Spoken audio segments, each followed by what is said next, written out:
Hello and welcome back to another episode of Imperfect Marketing. I'm your host, Kendra Corman, and today I am joined by Stæven Frey. He is the adorable founder and chief brand scientist at Quantum Branding. He helps brands become authentic and memorable category leaders through the powers of brand science. I love science. He's passionate about helping growing purpose-driven brands that get to the next level, disrupt their market, and leverage the power of brand science to become industry authority that they're meant and made to be. Thank you so much for joining me today. Thank you for having me, and thank you, listeners and viewers, for joining us as well. Excited to be here with you on Imperfect Marketing. Yeah, so as we all know, marketing is anything but a perfect science, but it is part art and part science. So let's talk a little bit about this science and branding. What are some of the mistakes that people might be making right now with their brands? Absolutely. So I actually, I've got a couple in my mind, but the first one is actually thinking that there is no science. I think that's the first one we have to start with. We have to start with just stepping back and saying like, hey, there are some things that work, but if we just have great hopes and we throw the spaghetti against the wall and we think that by trial and error we'll discover those things, we're going to miss an opportunity. But also if we focus on simply just on metrics and measuring, that doesn't get us the results that we want. So we have to come back and first start with kind of an objective view. And so I like to say just objectively, what is marketing? And marketing is simply, if you think back to the days of Renaissance or, days before electronic media or anything, there was a little sign out by the door and it had a little picture of a drink or it had a picture of a sword, a little sword on it. And it literally was just like, oh, I know who that's the blacksmith. Oh, that's the tavern. And, fast forward, maybe you're walking down a busy street and there's a cafe and they say like today's specials, there's a sandwich board sign. It gets your attention. And literally that's what marketing is. Marketing is anything that says, hey, do business with me. So that's our first stop is marketing. Doesn't matter the modality, whether it's digital, print, web, video, it's saying, hey, do business with me. And then the science aspect, effective marketing uses branding so that you remember who to do business with. Well, how do we know who to do business with? Well, it has to do with our memories. And that's where the science of brand science comes in. It's this little geeky, imagine I had glasses on when I say that, it's this like little corner of marketing that's all focused on how do we make the best memories? And essentially, the more memories you have, it's like little clusters. And the more little clusters, the bigger the clusters, and your brain is going to remember them first. And so that's all based on your memories, and memories are based on sensory experiences. So, really, where branding is most effective is when it helps create more distinctive brand assets, such as words, sounds, fonts, story, pictures, illustrations. Think of all the senses: word, shape, color, sound, music, character, cartoons. So all the things that you can experience. And if they're distinct in a category, then you'll remember them. So that's mistake number one. We have to remember that there actually is a science and we actually want to start to understand the basics. And again, these aren't like a formula that 1+1=2. These are more like a scientific lab. And we want to work with the variables for our geographic location. We want to work with the category, the industry we're in, and understand that everybody in your category, whether you're luxury or economy, competes against each other. So we want to work within the variables of your industry, your geography, your IP, all those variables to help.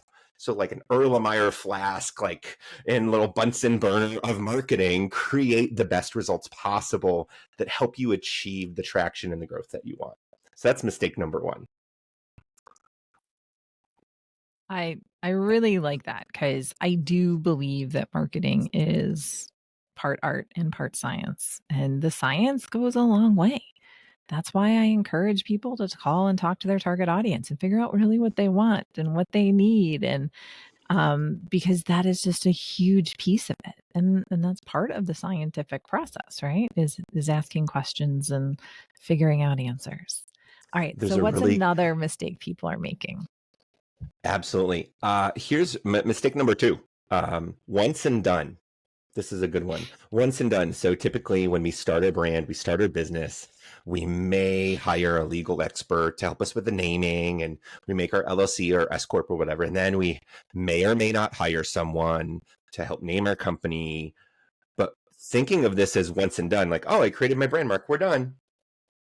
And actually, when working with your brand is an extension of the people that work there, the motivations of the products, and the goal that you're trying to create. It's almost like the vision that you're trying to see here occur. And so you have your business goals and how you're expressing it. And those memories that you have need to be fluid. Why? Because they need to be refreshed. And this has to do with how our minds work. So you ever notice, like, when you go to the store and you go buy Coca-Cola and it may be football season, you'll notice on like Coke Zero, there'll be little footballs on there. But then maybe during the summertime, Coca-Cola Classic has little like music notes, and there's the summer concert series. What they're doing is they're keeping those distinctive brand assets refreshed, and then they change the packaging a little bit so that you notice it. And so the factor here is called mental availability. You want to stay top of mind. So if you just have a brand that's one and done, you design it and it's done, your brand's going to become stagnant. Even if you have 100 distinctive brand assets, in all the categories we described, in all those categories, even if you have 100 of them, if you're not refreshing them and actively working on them and keeping them fresh and updating them, it's just like zhuzhing. It's like when you clean your house, somebody comes in, they've cleaned your house. Everything's back where it's supposed to be put if they're a really good house cleaning person service. But you're like, ooh, just the energy feel.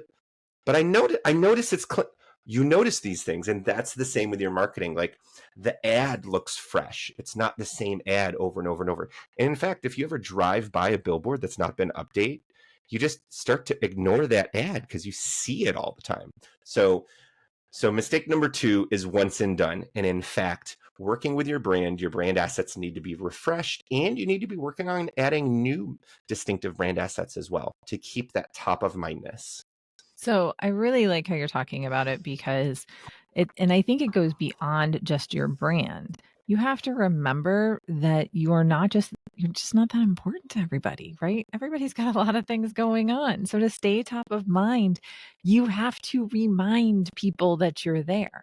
So Right. refreshing, changing layouts, changing looks, things like that is important, because it gets people to look twice. And I think that that is a really good point, because a lot of times we streamline things so that they're easily repeatable. And that's Mm. not always what we should be doing, right? I Because mean, it's like think about that it this Canva way. template that you can only use it so many times in a row. Think about it this way. I mean, I don't know if you have a friend that reaches out to you regularly, but do they say the same thing? Like, hey, Kendra, how are you? What are you doing Friday night? Hey, I've got tickets to this great show. But now, what if you had a romantic partner even that just like they surprised you with flowers? Oh, thank you so much, or whatever maybe they took out the trash and they did some things that. But what if they just automated that? What if they every Thursday, there's a bill from 1-800-flowers.com. There's a trash man that comes, takes out the trash. Maybe they buy you a new house. Maybe they buy you a new house every month, and they do all those things, and they're set up systematically. Does that feel organic? Do you feel loved? What if I told you that, like, I just send the same message to 100 friends all at once? That doesn't, where's the intention there? So this is that same way that, like, we need to craft messages. It's kind of like the difference between made with love. Like when you get cookies that are made with love, like there's something to that. There's something to the intentionality and the organic nature that makes it feel like a relationship. And if we automate too many of those processes and we don't remember the human experience, now we can plan out crafted messages and social media and things way in advance. Don't get me wrong. But if we create things that are purely automated and we miss the human experience element and they don't feel intentional or organic, people are going to shut that off. They're not going to connect. And I'm probably not going to hang out with that person as much if I knew they just automated all their messages to me and they didn't even read them. And I think so I'm a big fan of email marketing, and there is a lot of automation in email marketing, and again, we're not saying that it's bad, but we're saying think about it, right? I got an email, part of a welcome series from Laura Belgrade, who's a well-renowned copywriter, and it was funny because Mm. she actually did call it out. She's like, "Hey, this is what's called a welcome series. This is what it's for, and so therefore, if anything feels a little off, it's because it was written a long time ago." And I'm like, "That's really good." I That's like the funny. fact that she called it out, right? So, yeah, I mean, so I think if you're That's gonna do awesome. something like that, you really need to think about it. Actually, I just got an email not too long ago from a trophy company. They make trophies and stuff, and they're doing a bunch of Mhm. things for graduations, and they actually said, "Hey, by the way, this was written with the help of AI. Just wanted you to know as we, like, get better at writing ourselves." So I thought that was actually very cool that they're calling out anything that could be construed as AI or impersonal or a little bit Sure, off, which I think has got a lot of sure. power to it And too. And that may even open up the communication lines for you to say, like, hey, dear company, that was off. Or actually, that sounded really good. That's something to focus on. I really appreciated that word combo. That's what spoke to me. So again, it's this feedback loop. It's we're creating experiences. It's like if imagine, and this is the power of story. I think everybody has stories and we understand story. But here's the interesting thing as marketers, if you don't understand how to tell your story and it doesn't connect, so imagine if I told you a story about Little Red Riding Hood, and I showed you a chart about how visits decreased last quarter 39% to grandmother, and wolf populations increased exponentially. I'd get lost. I'd get lost. This would not be a fun story. Even if you interpreted the data beautifully with really fun charts. There's a Reddit group called Cool Visualizations that I love. And even if the cool visualizations are cool, does that mean it's an effective story? What is the goal of the story? So if the goal of the story is connected to the motivator, that's actually the archetype. And the archetype are these universal storytelling vehicle structures that if we understand what is the motivation why someone buys something, we can make sure that we're staying in our lane. And a good metaphor here would be, if I want a sense of adventure, do I buy a Land Rover or do I buy a Jeep? Well, those two may vary very well. But if I want to talk about craftsmanship and speed, I may be talking about Mercedes Benz or BMW. So if we understand these archetypes, why would someone buy? What is the desired state? And we need to shred. Here's the other thing, and this is kind of a bonus tack on mistake. Don't assume that everything or everyone is broken. Don't think that it's good versus bad. What if I want to have a better day? What if I'm having a great day and I just want to have a better day? People, for the most part, if we use this idea that people are problems to be solved and everything has to be a pour to a fix and you're a fix, that's a very binary state. So we want to keep that idea that we just want to help them get to the state that they desire, rooted in that archetype for sure. I like that, and start thinking about how to get people to the state that they desire. Because you're right, it's not all doom and gloom. The world's not ending for a lot of people and what they're doing, right? Sometimes what you do or what the product or service that you offer can just make their lives a little bit better, right? It's not the end of the world. I really like thinking about that in that way. All right.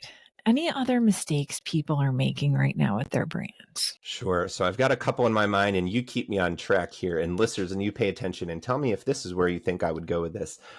So here's another one: is hiring someone who doesn't understand the concept of intellectual property. Now, this one we got to unpack a little bit. So, typically, when I'm starting a business, or maybe I'm taking over a business, my budget is lean. There's the myth about you're supposed to spend how many months' salary on diamonds. That's a myth. Someone made it up. And there's also another myth. There's a percentage of your budget. It should be 6 to 8 to 10% on marketing. No, studies show that the average company shows 1 to 3%, and 3 is high. So most businesses are just like you. We're seeing marketing being spent last. It's the first thing. If you remember COVID, it was the first thing that everybody cut. And then when things started to go in a new direction post-pandemic, we tried to boot things back up, and it was difficult. And the brands that weren't top of mind suffered. So here's the interesting thing. Someone who doesn't understand IP may not be understanding when they're creating their brand, because why? We don't have much money. We got to hire the kid from college. My aunt, she downloaded Photoshop. So whatever your scenario is, this is not a shaming statement. But because we make decisions based on where we are in our finances, we may miss the opportunity to know, even just because we've never done this, how do you validate? Does someone know what they're doing? So how do you know that the brand mark they've created is not a ripoff of a glyph available on wingdings? Or how do you know that it's not a trademarked color? So when we look at IP, and I do design research at Quantum, one of the things we do is we map out, okay, what are all the categories? And then we map them out: word, shape, color, sound, music, character, photography. And we map them out, and then we go geographically, locally, regionally, nationally, internationally. And so you can imagine my spreadsheet starts to go down this way, and there's maybe 25 to 50 locally, 50, and they're all different colors based on my little tabs. But then what I see is when we back up and we chart out all the word, shape, color, the brand mark, is it a sans serif? Is it a serif? What are the colors, the primary, secondary, and neutral colors? When we map out all those different things, characters, shapes. This category uses a lot of stars. This category uses a lot of circles. We start to see trends. And then we notice that, when things start out locally, they're red, but by the time they get internationally, they turn blue. And then, by the way, all these huge international companies are blue, and they may be a specific navy or bright blue. Well, it's going to be really, really hard to break into that blue category later on. So maybe, how does this inform? And it's like baseball. Where do we hit the ball? Where do we hit the ball where the other team isn't? And this is a good place to describe intellectual property being like baseball. This is the one time, I have an abundance mentality. There's enough work for all the businesses out there, but we want to make sure that we don't hit the ball where the other person is. Why? Because we don't want our customers to be confused and think of them. So a specific shape or color, and some of these things are trademarked professionally on the US Patent and Trademark Office and in other countries. But here's the other thing: they don't even have to be, because first use in commerce means they have common protection. So now all of a sudden, because I hired someone who may professionally not know how to research intellectual property in my category, they may be designing something based on trend, their opinion, their experience, or what they think you should do. Or here's the best one, my favorite: the emperor's new clothes. And this is when you say, I love circles, I hate blue. Let's make it circles and green. At the end of the day, that may not even resonate at all with your customer. And in fact, you're not using a data set to validate that this is the language. So now this takes us into color theory. And at the end of the day, yellow doesn't mean happy. Yellow may mean stained teeth in the dental industry. And green may be algae within the water purification world, but green means growth and vitality with wellness and vitamins. So everything has cultural contextualization, locally, regionally, national, internationally. And all these categories overlap, and we can see trends. And so what we want to do is we want to hire somebody who understands how to navigate that, especially when we're working with our brand initially, and also constantly as we're adding to our brand. The average brand should have about 15 to 25 core assets. So think about it: your brand mark, a signature, maybe product or product, line. So you've got your brand mark, the brand name, your product line, a color, maybe a tagline. Most businesses only actually have 3 to 5. And when you go against a competitor and they have 100 plus, how many clusters and nodes of memories are in other people's heads. They're going to think of that other person first. So IP is really the starting point to make sure that our memories that we're making are available to be made, if that makes any sense. Like, we can't make memories that are just like someone else's memories. And the way we know to not do that is by doing the research. So then doing that research helps us to understand, oh, what colors haven't been explored, what phrases haven't been explored. So then you can explore different nuances in tone, personality, expression. Maybe there's a different archetype. Everyone in this category is really serious. Well, what if we're a little serious with a little tongue in cheek? Would that be distinct but yet feel, synergetic enough to the category? And I'll finish with this example. It's like going to the cookie aisle. You go to the cookie aisle, and many of them may look similar. There's many different Oreo wannabes, but the ones that say Oreo with the Nabisco and even all the different flavors they have, those are still Oreo. But then there's all different other kinds of cookies. But you can't be different. If you're different, you're cake, pie, or crackers, or chips. So the goal is you actually do want to follow category rules. So we want to make sure that we understand IP. That's really important. So I really like how you said that, yes, there's some rules that you want to follow, but you also want to be unique.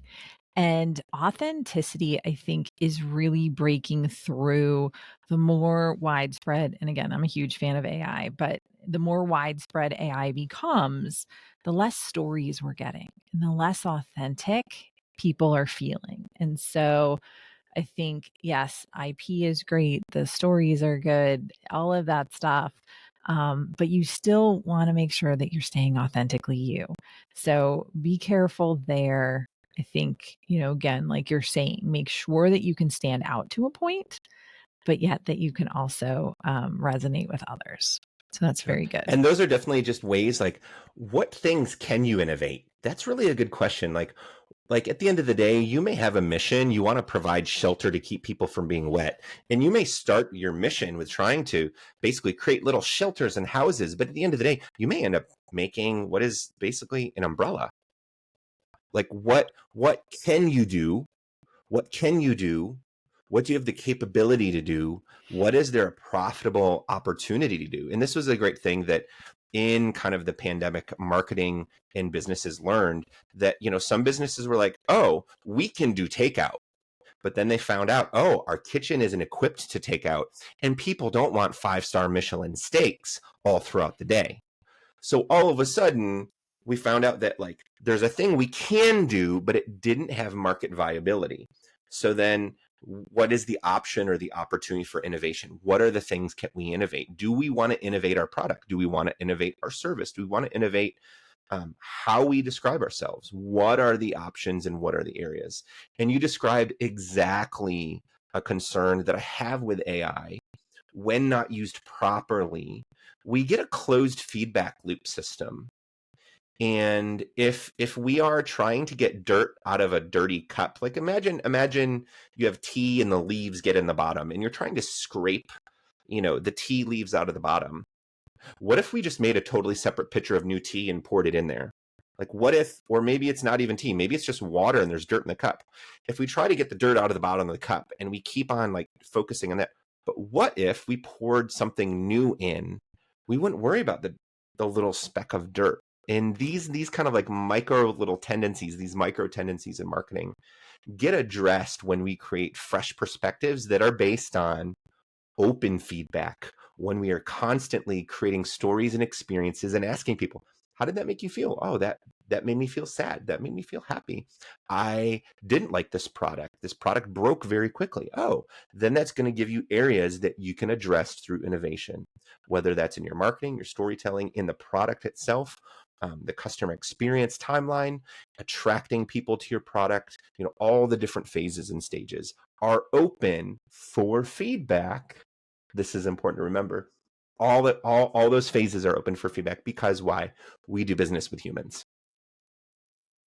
I like it. I love it. Thank you so much, Stephen. This has been amazing. Before I let you go and before we wrap everything up, I want to hit on one more mistake. So, this show is Ooh, called Imperfect Marketing because marketing is anything but a perfect science, as you and I both know. absolutely. So, what has been your biggest marketing lesson learned along the way? My biggest lesson learned. I think being resting on your laurels, I think is the biggest mistake. My dad is a well driller, and he told me this story recently, and this has application, so you can listen to this as a metaphor. And he described exactly what I experienced in my business. He said, back in the day, I used to do gas wells, and then we started to do top holes and big holes that were really, really big. And then the market shifted, and now we do geothermal. But if I wasn't staying ahead, I would have lost all my business because I just did that one thing. And I experienced that same thing, is not seeing where the market is going, not looking where I want to develop. And so I focused on specifically pet care. I worked with agencies. But then when the pandemic hit, if I just stayed with pet care and working with agencies and big corporate blue chip companies, would I have the top shelf kitty food for my cats and keep the lights on? I wouldn't. I couldn't stay resting on my laurels. And I know we've heard the word pivot. I don't think that's the best word. What this is actually tacking. I think I had to learn to tack and say, where do I want to go and where is the wind right now to get me there?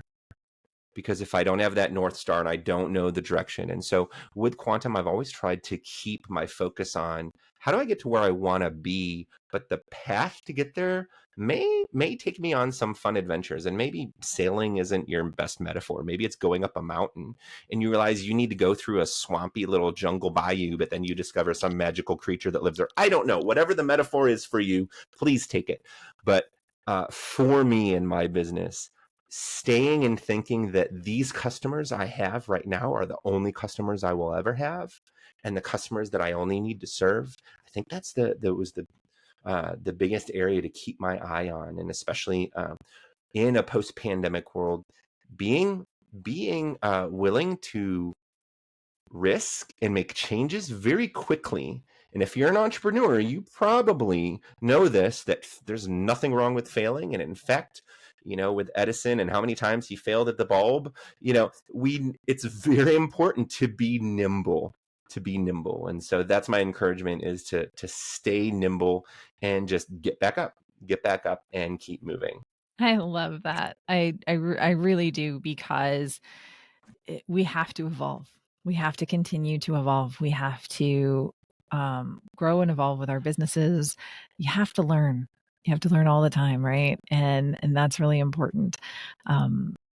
I've evolved where I've embraced AI and I've embraced podcasting and I've evolved where I teach people how to do this themselves because there's so many people breaking through into the world of being an entrepreneur or a solopreneur and leaving that corporate job that, one day they're working from home and the next it's 5 days a week in the office and they're not liking that push and pull. So they want more flexibility and, are starting out on their own. And that's one of the things that I've done, to evolve Mhm. my business. But you're That's right, because incredible.